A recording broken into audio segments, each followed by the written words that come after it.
แล้วคุณตื่นเลยตื่นเลย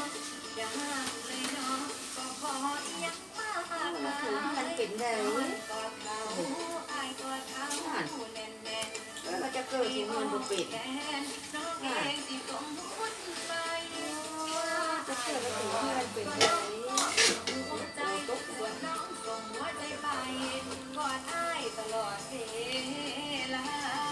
เรามีน้องแล้วเราก็ดุมั่นแล้วเฮ้ย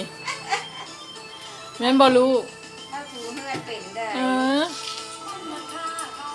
เกิดแล้วถูเพื่อนได้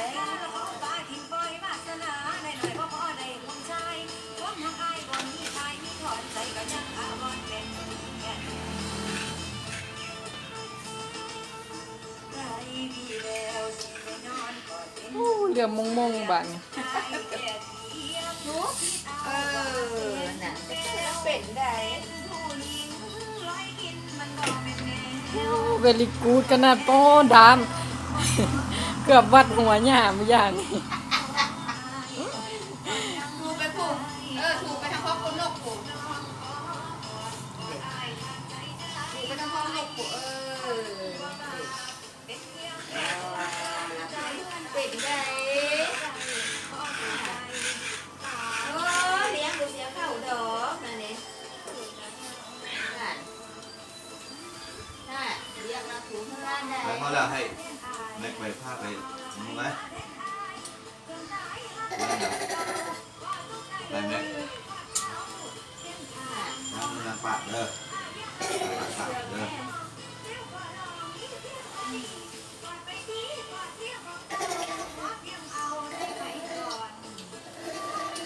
โหป้าไปเหยียบวังเก่ามันก็เปื้อนเลยลูก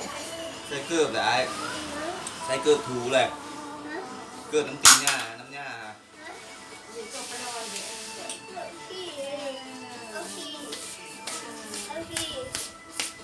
ถูเลยมัน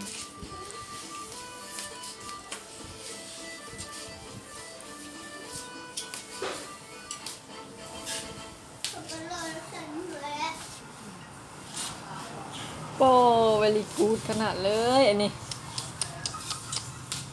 แม่น้ำมือเบื่อเบื่อข้าวเติมเดี๋ยวมันเต้นมันบอก